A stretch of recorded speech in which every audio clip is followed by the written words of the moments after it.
Hey everybody, it's Chef Ned Bell. I am here to introduce Oceanwise Month. November, of course, one of the most important months in the calendar for me as a chef. And you know what? I'm actually really excited to be on Fisherman's Wharf here just outside of Granville Island. Having my fishermen at our back door is such an incredible gift.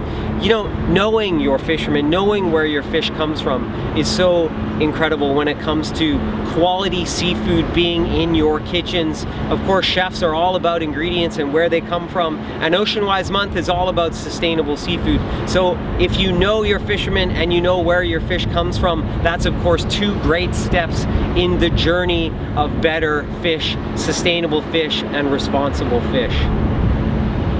All right, so we're here at my favorite place for fish and chips, but more importantly, we're here at the best fish market in Vancouver, owned by Mike McDermott and Chef Rob Clarke, two champions of Oceanwise. They co-created Oceanwise over a decade ago. Not only did they serve the best fish and chips, but they're all about sustainability. Let's go inside. All right, so I'm here at the fish counter with my good friend Mike McDermott. Hey Mike, how are you, man? Good, you? I'm awesome. So I saw that you have some of that Johnson Straits Kita. Just got it in, beautiful fish. We just cut it, it's wonderful. Oh my gosh, it looks amazing. We were actually just down at Fisherman's Wharf with Steve. So now, I told everybody about the fish counter. Of course, you guys have the best seafood market here in Vancouver. You're serving only sustainable seafood, and you also co-founded the Oceanwise program. So maybe you can explain to me what you're all about.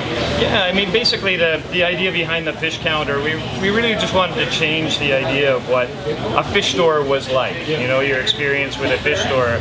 And we wanted to show that you can do things completely sustainably, think outside of the box sustainably, and it can be a viable business. And I guess we're hoping that other businesses will see this model and see that, well, you can do things completely 100% sustainably and it can be a thriving business. And so really everything kind of revolves around our fresh fish case here. Yeah. Everything that we buy direct from local fishermen that you and I both know very well who they are, like Steve Johansson. Yeah. And they're handpicked for the fact that they're doing things environmentally responsibly. And one of the big issues surrounding sustainable seafood is having that traceability right to source.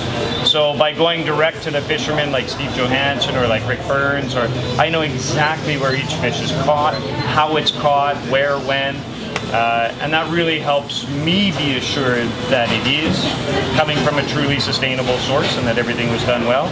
But we also see there's a direct correlation between the amount of effort the fisherman's putting into catching it sustainably, environmentally, responsibly, and the quality of that fish. Right. And there's the other side of the coin.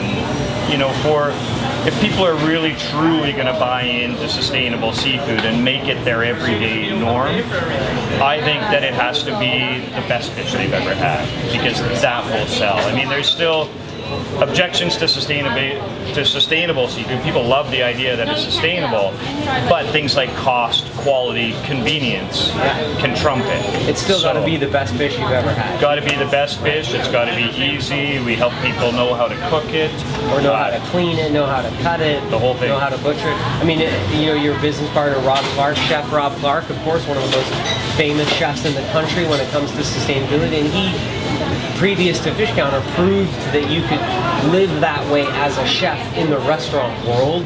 Right. And now you guys together are proving that you can choose sustainability from the fish market world as well. So, and the greatest thing, to be honest, is how much the community has responded. It's hard to get in here. I know it does get very busy. That's why we're always so tired. It seems like we're zombies, but it's great. It's great to see. I love the fact that people are.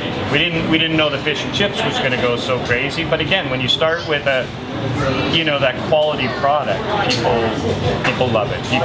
People will go for that quality, and then the fact that it's sustainable, we can have that conversation now, and then people are sold. Well, I love that you're here. Keep up the great job as always, and I come here for the fish and chips, but I leave with the fish. Good stuff. Thanks, man. Good to see you. Okay, Mike. So if you're looking for the simplest way to cook sustainable seafood, how to cook fish, really easy, make sure you check out our videos that are coming soon. But I have a challenge. I have a challenge for you, and a really simple challenge at that. I want you to eat sustainable seafood once a week for the next year. That's 52 new sustainable seafood recipes that you can cook at home. I mean, talk about simple, but I have an even deeper challenge, a challenge with more teeth, so to speak. What about trying something new once a month? Trying something new from our wild ocean once a month. Then you look back after a year and you've got 52 different delicious sustainable seafood recipes and 12 things that you and your family have never had before. How about it?